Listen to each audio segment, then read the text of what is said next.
चलो હવે આગળ આપણે દાખલાની અંદર જોયું તો કે કાચા સરવૈયા બનાવવાના છે આપણે બાકીઓ પરથી કાચા સરવૈયા બનાવવાના હોય છે સ્વાધ્યાયની અંદર આપણે દાખલો જોઈએ કે જેમાં કીધું છે કે જો ચોથો દાખલો સ્વાધ્યાયનો કે નીચે આપેલ વિગતોના આધારે પ્રવીણ પટેલનું તારીખ 31/3/2016 ના રોજ પૂરા થતા વર્ષનું કાચું સરવૈયું તૈયાર કરો। તો અહીંયા કાચું સરવૈયું તૈયાર કરવાની વાત કરી છે। હવે અહીંયા શું કર્યું છે? ખાતાની બાકી રકમ એટલે કે ઉધાર પેજમાં આપણને કઈ આપેલું નથી। એનો અર્થ આ શું થઈ ગયું તો કે બાકીની પદ્ધતિએ થયું। બે પદ્ધતિઓ તેમાંથી બાકીની પદ્ધતિ છે એના આધારે આ કાચું સરવૈયું છે તૈયાર કરવાનું રહેશે। હું તમને એની માહિતી આપી દઉં પછી એ તમે તમારી થોડું જાતે કરી શકશો એ પ્રકારનું છે બરાબર। પછી બાકીનું જે છે બરાબર એ એક દાખલો છે બીજો એમાં થોડો નવું છે તો એ હું તમને ગણાવી દઉં છું। તો અહીંયા છે એનું તમને માહિતી આપી દઉં જરૂરી છે બધી ચોથા દાખલાની બરાબર। તો સૌથી પહેલા આપ્યું છે શરૂઆતનો સ્ટોક બરાબર।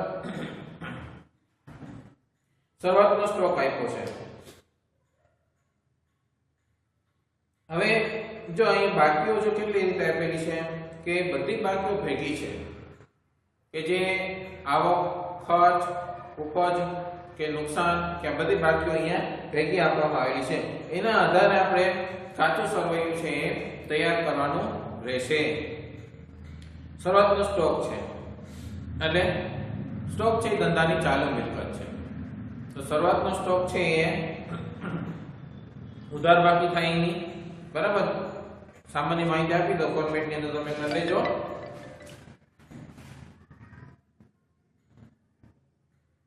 શરૂઆતનો સ્ટોક એની ઉધાર બાકી કારણ કે સ્ટોક છે ધંધાની ચાલુ મિલકત છે। મિલકત ધંધામાં આવે તો ઉધાર હોય। પછી મજૂરી એ ધંધાનો ખર્ચ છે તો ખર્ચની પણ ઉધાર બાકી હોય એટલે કે 4000 મજૂરીમાં ઉધાર બાકી તરીકે દર્શાવવાના છે તમારે। વેચાણ 48000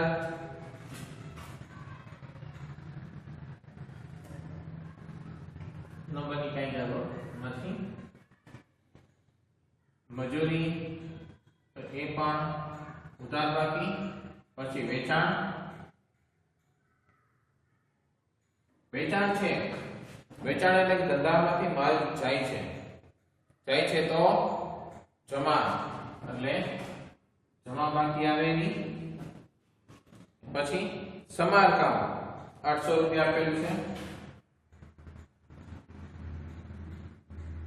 સમારકામ ધંધાનો ખર્ચ છે। ધંધામાં કોઈ કાર્ય માટે કોઈ વસ્તુ ફર્નિચર છે કે બિલ્ડિંગ છે કે કોઈ મશીનરી છે એનું સમારકામ કરાવેલું છે તો એ ખર્ચ છે તો ખર્ચની અહીંયા ઉધાર બાકી બતાવશો। પછી વેરો 600 રૂપિયા। વેરો ધંધાનો ખર્ચ છે એટલે ઉધાર બાકી કારણ કે જે આપણે વિવિધ પ્રકારના વેરાઓ ભરવા પડતા ટેક્સીસ તો એ ટેક્સ છે તે એની ઉધાર બાકી ખર્ચ છે। જમીન મકાન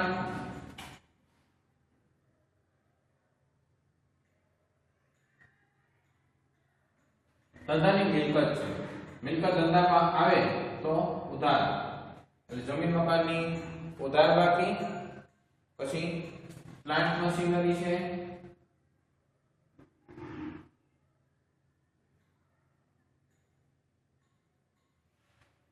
આ પણ ધંધાની મિલકત છે તો પ્લાન્ટ મશીનરી છે એ પણ મિલકત છે ધંધામાં આવે છે એટલે ઉધાર। પછી વીજળી ખર્ચ 920 રૂપિયા વીજળી ખર્ચ તો ખર્ચો છે આપણે આમનોંધ કરીએ તો શું કરીએ કે વીજળી ખર્ચ ખાતે ઉધાર પે રોકડ ખાતે અથવા બેંક ખાતે જે રીતે આપણે ચૂકવણી કરીએ એ રીતે તો ખર્ચ છે તેના ખાતે ઉધાર। પછી મૂડી છે 16000 મૂડી મૂડી છે એ શું છે તો કે ધંધાના માલિકે ધંધાને આપેલી વસ્તુ છે, બરાબર. પછી કે રોકડ હોય, માલ હોય કે મિલકત હોય. તો વ્યક્તિ ખાતાના નિયમ પ્રમાણે આપનાર ખાતે જમા મૂડી છે એ ધંધાનો માલિક ધંધાને આપે છે, તો આપનાર ખાતે જમાના હિસાબથી આપણે એને જમા કરીએ. પછી ઓફિસ પગાર છે 1000,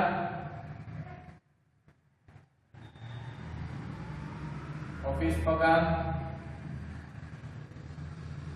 આપણો ખર્ચ છે. ઓફિસ પગાર આપણો ખર્ચ છે, ચૂકવીએ છીએ એટલે પગાર ખાતે ઉધાર. પેટન્ટ 400, પેટન્ટ છે ધંધાની મિલકત છે, બરાબર. કારણ કે ધંધાએ કોઈ વસ્તુ માટે પેટન્ટ કરાવેલી છે તે ધંધાની મિલકત છે, અદ્રશ્ય મિલકત જેને કહે છે એ છે. એટલે ધંધાની મિલકત છે એટલે ઉધાર બાજુ આવે. બેંક શિલક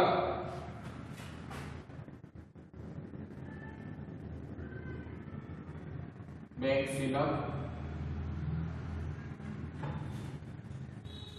શિલક છે ધંધાની મિલકત છે, ચાલુ મિલકત, રોકડ શિલક જેવો. શિલક એટલે કે બેંકમાં આપણા જમા રૂપિયા હોય એ શિલક કહેવાય. તો બેંક શિલક છે એ આપણી ચાલુ મિલકત છે, તો ચાલુ મિલકત છે એટલે ઉધાર બાકી હોય એની. પછી બેંક લોન,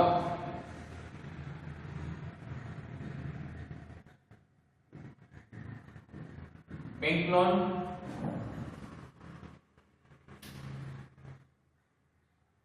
લોન છે એ આપણી જવાબદારી છે. બેંકે આપણને લોન આપેલી છે, બેંક વ્યક્તિ છે, બેંકમાં આપણે પૈસા જમા કરીએ ને તો બેંક શિલક થાય એટલે બેંક લેનાર થાય, લેનાર ખાતે ઉધાર. બેંક લોન છે તો બેંકે આપણને લોન આપેલી છે એટલે બેંક લોન આપનાર છે તો આપનાર ખાતે જમા એટલે બેંક લોન જમા છે, જમા બાકી. આવક માલ ગાડા ભાડું, આવક માલ ગાડા ભાડું ખર્ચો છે. ગોડાઉન થી શોરૂમ કે આપણા જે પ્રોડક્શન ડિપાર્ટમેન્ટ છે ત્યાં સુધી લઈ આવવાનો ખર્ચો, કે રેલવે થી મગાવ્યો હોય કે શિપ થી મગાવ્યો હોય ત્યાંથી આપણે ગોડાઉન સુધી લઈ આવવાનો ટ્રાન્સપોર્ટેશન ખર્ચો છે એને આવક માલ ગાડા ભાડું કહે છે. વહન ખર્ચ છે તો એ આપણો ખર્ચ છે ખરીદી ઉપરનો એટલે ઉધાર બાકી. ખરીદી એક પ્રકારનો ખર્ચ છે, ધંધામાં વસ્તુ આવે છે એટલે ઉધાર બાકી.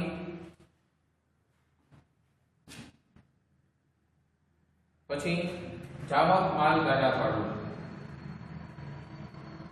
જાવક માલ ગાડા ભાડું, બરાબર.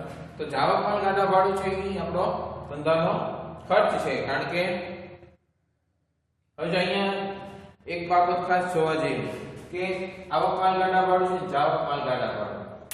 આવક માલ ગાડા ભાડું છે એ ધંધામાં જ્યારે આપણે વસ્તુ લઈ આવી છે ત્યારનો ખર્ચ છે.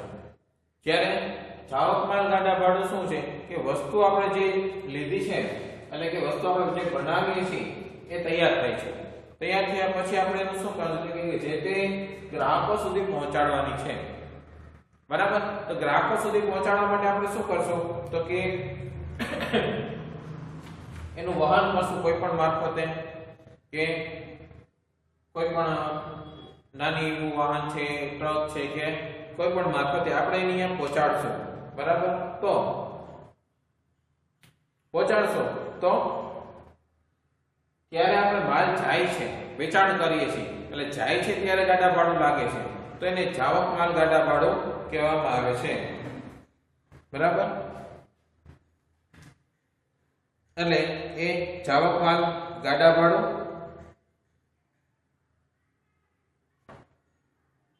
તો એ જાવક માલ ગાડા ભાડું પણ ધંધાનો ખર્ચ જ છે, ભલે માલ તૈયાર થઈ ગયા પછીનો ખર્ચ છે, બરાબર.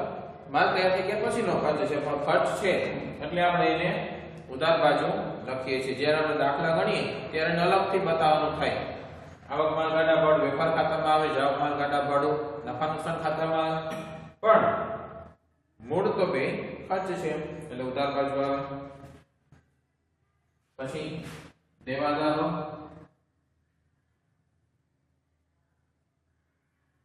દેવાદારો છે એ ધંધાની મિલકત છે, એટલે કે ધંધાની ચાલુ મિલકત છે. તો મિલકત હોય એટલે ઉધાર અથવા તો દેવાદારની હંમેશા ઉધાર બાકી હોય. દેવાદાર ખાતે ઉધાર હોય, વેચાણ ખાતે જમા. આપણે આમ કરીએ છીએ એટલે દેવાદાર ઉધાર બાકી હોય, વેચાણની જમા બાકી હોય છે. અહીંના એનું સોલ્યુશન અહીંયા મળી ગયા આપણને. રોકડ સિલક,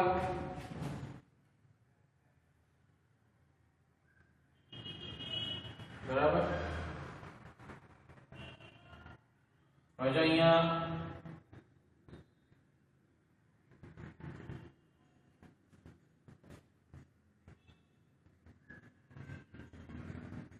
દેવાદારો, પછી રોકડ સિલક,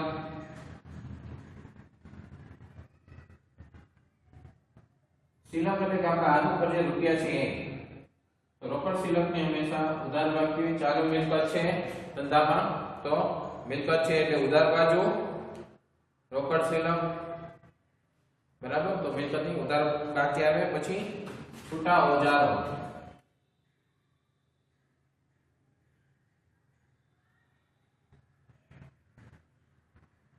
ધંધો ચલાવવા માટે આપણે ધંધામાં વિવિધ પ્રકારના ઓજારો છે એની જરૂર પડતી હોય છે. તો આ ઓજારો છે, બરાબર. તો એ ઓજારોની આપણે વિવિધ પ્રકારની જરૂરિયાત પડતી હોય છે. એટલે અલગ અલગ પ્રકારના ઓજારો આપણે વસાવેલા હોય કે જે જ્યારે જરૂર પડે ત્યારે આપણે એનો ઉપયોગ કરી શકીએ. તો એવા ઓજારો છે એને છૂટા ઓજારો કહે છે. તો છૂટા ઓજારો છે, બરાબર, એ ધંધાની મિલકત છે. એટલે મિલકત હોય એટલે ઉધાર બાજુ આવે, કારણ કે મિલકતને આપણે ઉધાર બાજુ લખીએ છીએ. એટલે કે છૂટા ઓજારોની ઉધાર બાકી. લેણદારો 3200,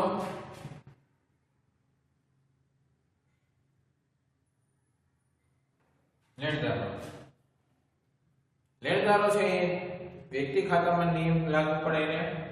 લેણદાર ધંધાને કંઈક આપી જાય છે તો આપનાર ખાતે જમા, લેનાર ખાતે ઉધાર અને આપનાર ખાતે જમા. લેણદાર ધંધાને કંઈક આપી જાય છે તો એના ખાતે જમા થાય. પછી પરચુરણ આવકો,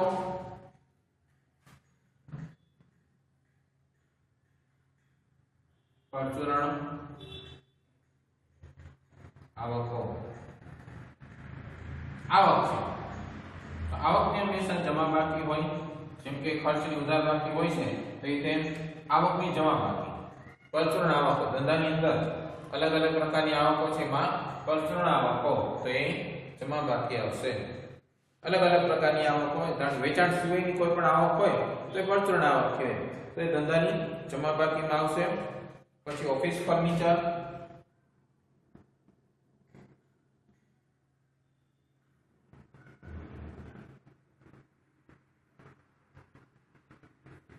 ફર્નિચર ધંધાની મિલકત છે. મિલકત ધંધામાં આવે તો ઉધાર બાજુ. ઓફિસ ફર્નિચર ઉધાર, કારણ કે ધંધાની મિલકત છે અને મિલકત ધંધામાં આવે તો ઉધાર. તો એ હિસાબથી ફર્નિચર છે એ ઉધાર બાકી. બીજી પણ ફર્નિચર હોય તો એ ધંધાની ઉધાર બાકીમાં આવે.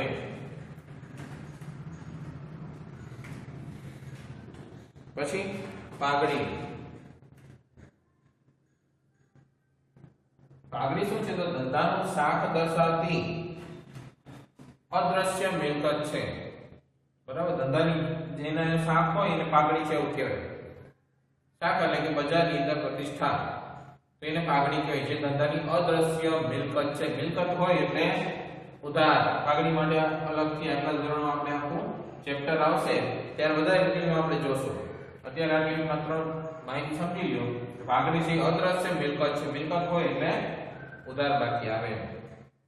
તો આ રીતે ધંધાની અંદર અલગ અલગ પ્રકારના જે આવકો, ખર્ચો, મિલકતો, માલ આ બધી વસ્તુ આવે. તો આપણે એની મિલકત તરીકે અથવા તો માલ તરીકે અથવા તો ખર્ચ તરીકે અથવા તો ઉપજ તરીકે નોંધ કરવાની છે. તો આ રીતે આપણે એની ઉધાર અથવા તો જમા બાકીઓ આપવાની થાય. બરાબર. ત્યાર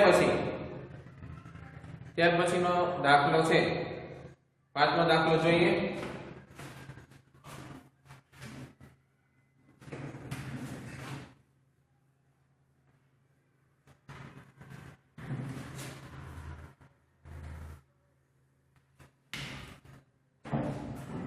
પાંચમો દાખલો શું કે નીચે આપેલી બાકીઓ પરથી બ્રિજમોહનનું તારીખ 31/3/2016 ના રોજનું કાચું સરવૈયું બનાવો. તો કાચું સરવૈયું બનાવવાનું છે. તો પહેલા આપણે કાચું સરવૈયું ડ્રો કરી લઈએ.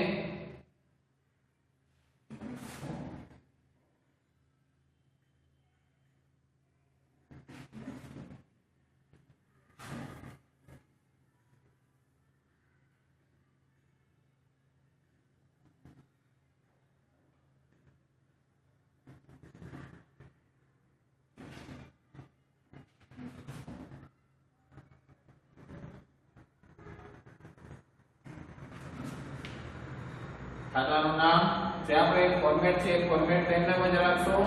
જેમાં પહેલું ખાનું છે ખાતાનું નામ આવે, પછી બીજું ખાનું આપણું બનશે ખાતા વહી પાના નંબર, એટલે કે જ્યાં આપણે એની નોંધ કરી છે પાના નંબર. ત્યારબાદ ઉધાર ખાતાની રકમ અને જમા ખાતાની રકમ છે એ બનાવવામાં આવશે.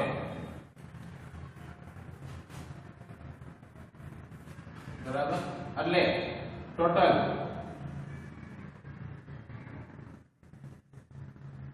4 ખાના બનશે.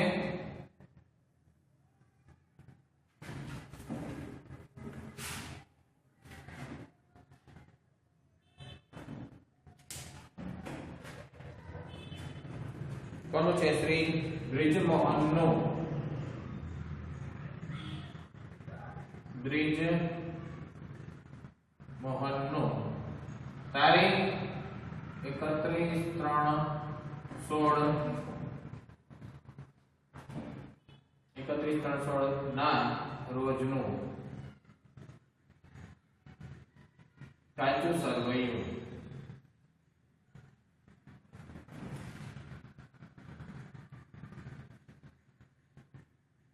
પહેલા ખાનામાં ખાતાનું નામ,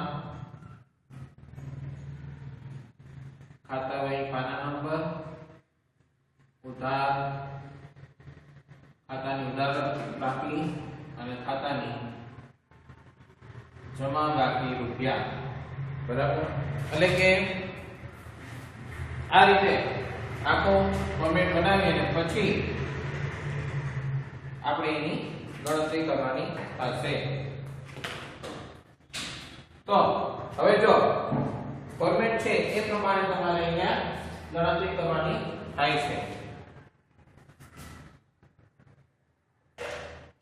દાખલાની અંદર આગળ વધીએ. હવે જો શરૂઆત આપણે કરીએ છીએ શરૂઆતનો સ્ટોક. જેમાં આપણે કીધું હતું કે શરૂઆતનો સ્ટોક છે ધંધાની ચાલુ મિલકતો છે.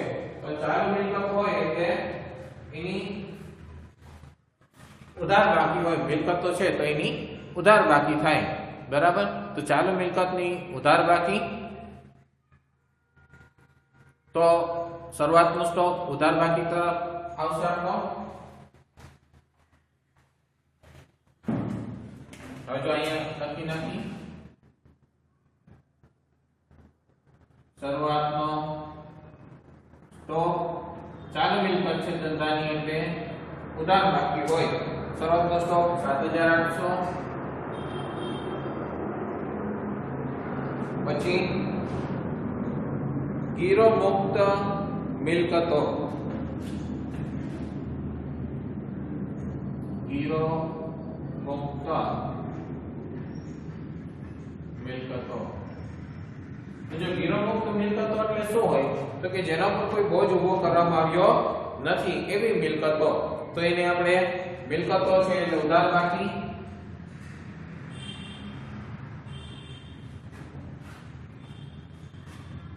બરાબર. પછી પરચુરણ દેવાદારો છે 6000. દેવાદારો ધંધાની મિલકત ચાલુ મિલકત છે, તો ચાલુ મિલકત હોય એટલે મિલકતોની ઉધાર બાકી થાય. પરચુરણ દેવાદારો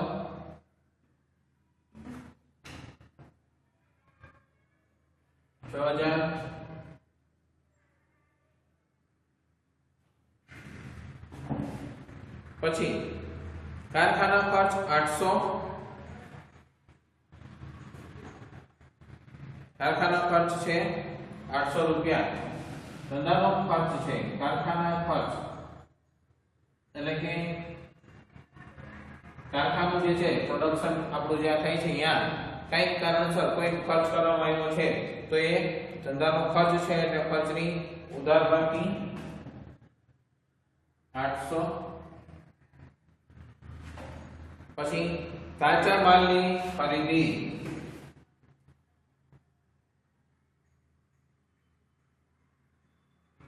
7500 રૂપિયા. કાચા માલની ખરીદી કરીએ છીએ, કાચો માલ છે, ખરીદી નિયમન કહે તો ખરીદ ખાતે ઉધાર તે રોકડ ખાતે અથવા તો કાચો માલ છે તો એ આપણી મિલકત છે, ચાલુ મિલકત છે. બરાબર. તો ચાલુ મિલકત છે તો એ હિસાબે પણ એની ઉધાર બાકી થાય એટલે કે કાચા માલની 7500 છે એની ઉધાર બાકી.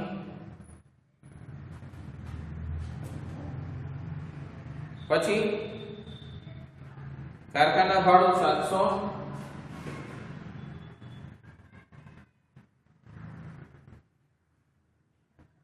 કારખાનું જે ભાડે રાખ્યું છે એ ખર્ચ છે. બરાબર. તો એ આપણો ધંધાનો ખર્ચ છે એટલે કારખાના ભાડાની ઉધાર બાકી થશે 700 રૂપિયા.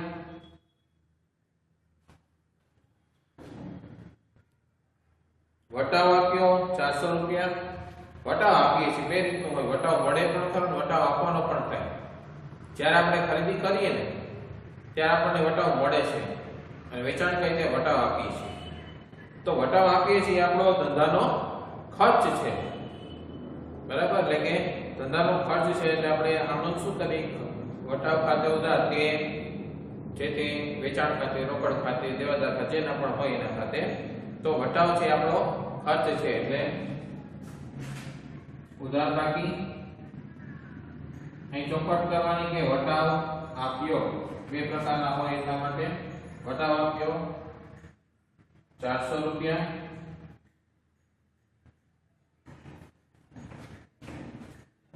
પછી પરચુરણ લેણદારો 2000. પરચુરણ લેણદારો છે એ ધંધાને કંઈક આપી જાય છે. બરાબર. એટલે એને લેણદારો કહેવાય. લેણદારોને વ્યક્તિ ખાતાનો નિયમ લાગુ પડે, આપનાર ખાતે જમા, તો લેણદારોની જમા બાકી હોય. પરચુરણ લેણદારો 2000 જમા બાકી. પછી ગાલખાદ અનામત. હવે ગાલખાદ અનામત છે એ એક પ્રકારનું અનામત છે, ભંડોળ છે કે ભવિષ્યમાં જો એવું કોઈ થશે, ગાલખાદ પડશે એટલે કે નુકસાન થશે તો એના માટે અલગથી અનામત રાખવામાં આવે છે. તો અનામતો હોય એની જમા બાકી થાય. ગાલખાદ અનામત કારણ કે આપણે આમનોંધ કરીએ નાની જોગવાઈ ક્યાંથી થાય? જોગવાઈ છે ગાલખાદ અનામત કે નફા નુકસાન ફાળવણી ખાતે ઉધાર તે ગાલખાદ અનામત ખાતે, એટલે એની જમા બાકી હોય. ગાલખાદ અનામત આપણી જોગવાઈ છે, અનામત છે કે ભંડોળ છે તો એની આપણે જમા બાકી હોય. ગાલખાદ અનામત છે 150. પછી કમિશન ચૂકવ્યું 500.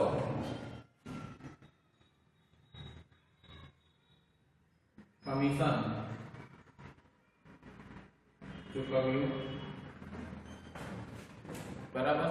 કમિશન ચૂકવ્યું એટલે આપણો ખર્ચ છે. કોઈ કારણથી આપણે કોઈને કમિશન ચૂકવેલું છે એટલે કે ધંધાએ કમિશન ચૂકવેલું છે તો ધંધા માટે ખર્ચની ઉધાર બાકી હોય 500 રૂપિયા ઉધાર.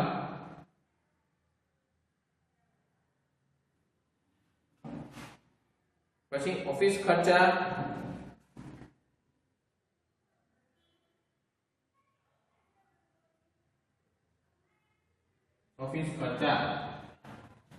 ઓફિસ માટેના કોઈ ખર્ચા છે વહીવટી ખર્ચાઓ છે એમાં કઈ પણ આપણા ખર્ચાઓ છે તો એ આપણી ધંધાની અંદર ખર્ચા છે એટલે ઓફિસ ખર્ચા છે એની ઉધાર બાકી હોય.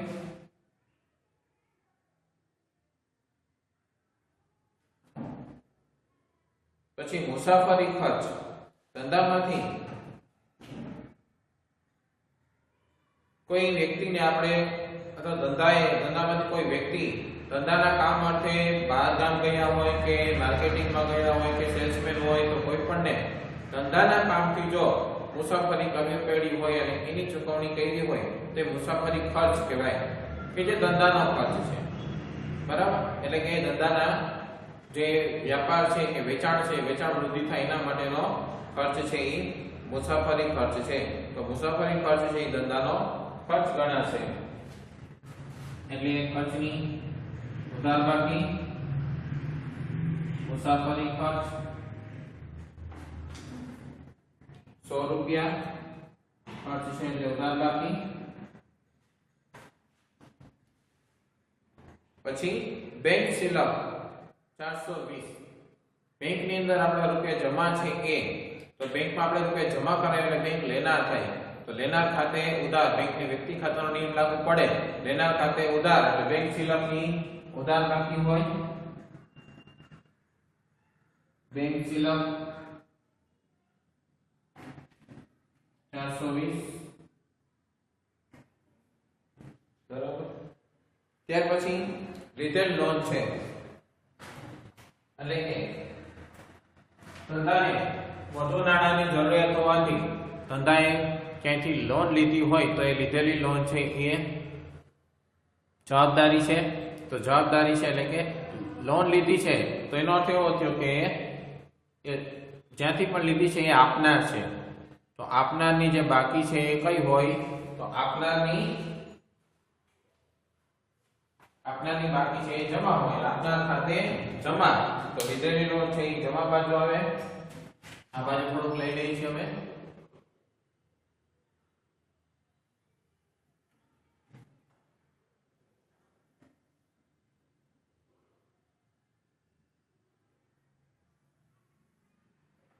બરાબર. તો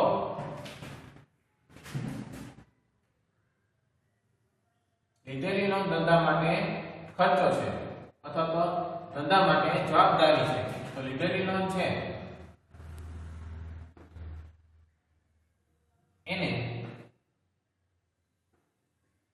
જમા બાકી આપણે તરીકે દર્શાવીએ છીએ.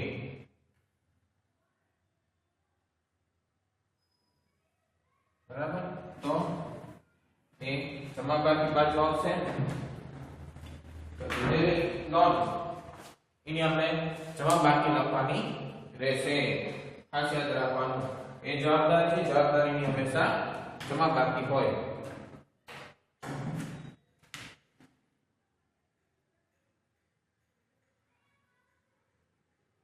લીધેલી લોન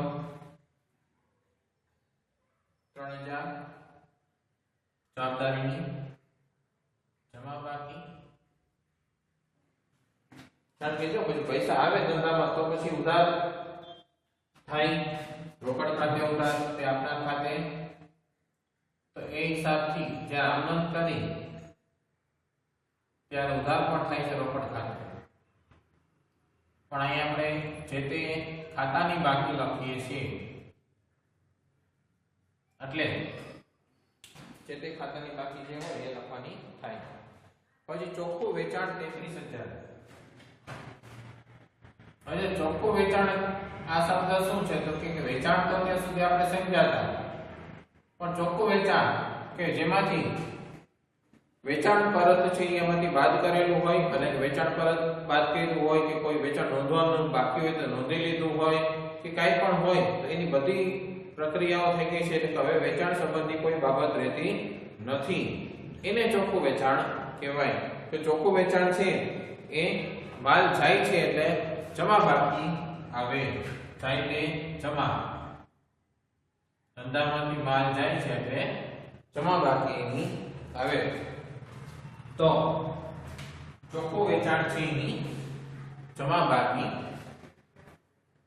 બરાબર. પછી આગળ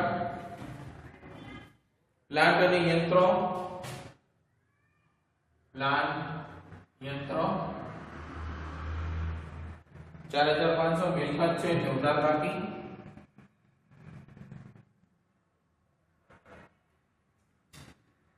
મજૂરી 1000, મજૂરી ધંધાનો ખર્ચ છે, ઉત્પાદન ખર્ચ છે તો ખર્ચ ઉધાર હોય તો મજૂરી 1000. પછી આવક માલ ગાડા ભાડું,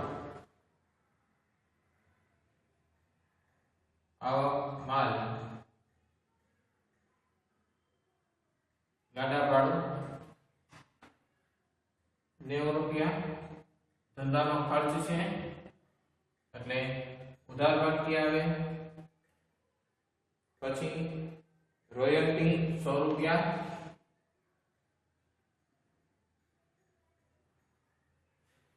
હવે જો રોયલ્ટી છે એ બે પ્રકારની આપેલી હોય અને મળેલી પણ હોય, બરાબર.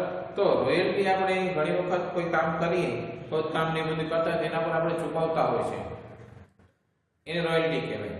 કે જેટલું નીકળે એના પર અમુક રૂપિયા લેખે નક્કી થયેલી રકમ ચૂકવવાની છે, રોયલ્ટી છે. તો અને રોયલ્ટી છે એ આપણે કોઈ લેખક હોય અને પ્રકાશક આપણી બુક છાપે તો એના પર આપણને રોયલ્ટી આપે છે. તો અહીંયા આપણો ધંધો શું છે એ કીધું નથી એટલે રોયલ્ટી ની ચોખવટ પણ નથી કે આવક છે કે જાવક છે.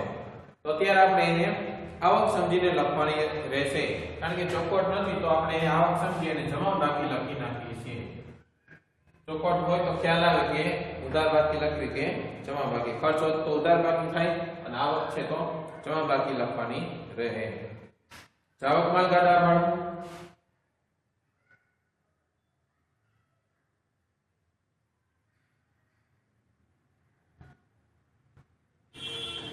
₹100 ખર્ચ છે એટલે ઉધાર બાકી, ખર્ચની ઉધાર બાકી હોય એટલે જાવક માલ ગાડા ભાડું ઉધાર બાકી. મૂડી 8000,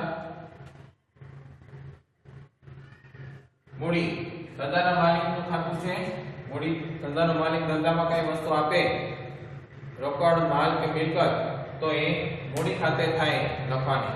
અને મૂડી ખાતું એટલે કે ધંધાને કંઈક આપી જાય છે, ધંધાનો માલિક અને વ્યક્તિ ખાતું, ધંધાનો માલિક ધંધામાં આપી જાય છે એટલે આપનાર ખાતે જમા તો 8000 જમા બાકી આવે.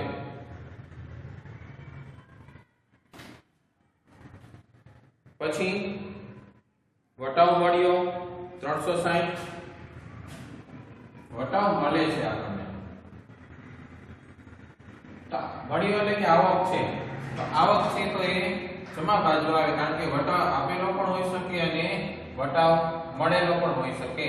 તો વટાવ મળ્યો છે એ આવક છે તો આવક હંમેશા જમા બાજુ.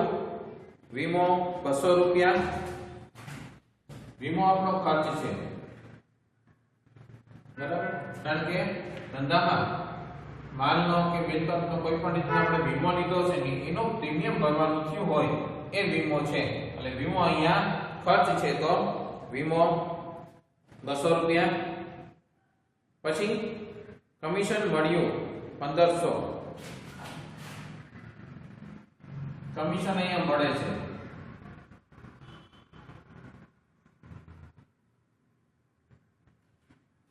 મળે છે એટલે આવક છે, આવકની જમા બાકી, કમિશન મળે છે તો એ આવક થઈ ગઈ, આવકની જમા બાકી. કાલખાદ 150,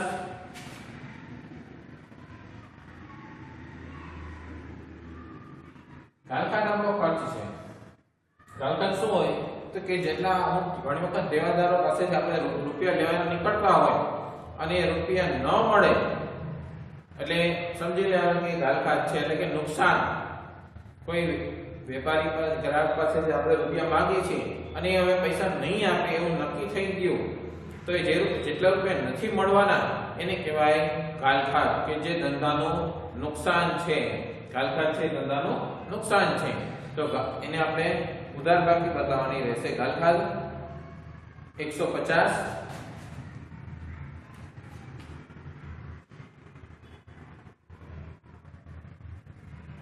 પછી પગાર 1000.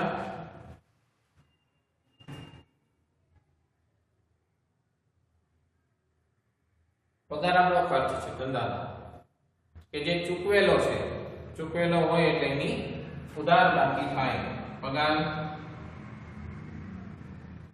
ઉધાર પગાર આપણો ખર્ચ છે. પગાર ખાતે ઉધાર છે રોકડ ખાતે, એ હિસાબથી પગાર ઉધાર બાકી અથવા તો ખર્ચ છે ઉપજ ખર્ચ ખાતાના નિયમ પ્રમાણે ખર્ચ કે નુકસાન ખાતે ઉધાર એટલે પગાર ખાતે ઉધાર થાય. કાનૂની ખર્ચા 100 રૂપિયા.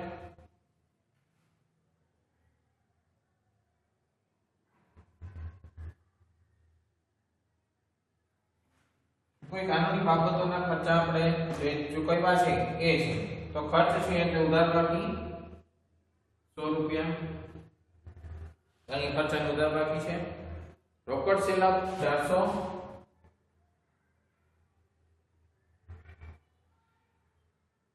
રોકડ શિલ્લક આપણે કીધું તો રોકડની હંમેશા આપણે કઈ બાકી હોય? ઉધાર. શું કામ? કારણ કે રોકડ છે ચાલુ મિલકત છે, તો મિલકતની ઉધાર બાકી હોય છે. જેટલા આપણી પાસે રૂપિયા હોય એનાથી વધારે આપણે ચૂકવણી કરી શકીએ નહીં. એટલી કરી શકીએ પણ એનાથી ઓછી કરી શકીએ, પણ વધારે ચૂકવણી કરી શકીએ નહીં. એટલે એની હંમેશા ઉધાર બાકી હોય છે. તો 400 ઉધાર. પછી ઓફિસ ભાડું 400. આની પહેલા ઓફિસ ભાડું આપણને કારખાનો ભાડું આવ્યું. આ ઓફિસ ભાડું છે.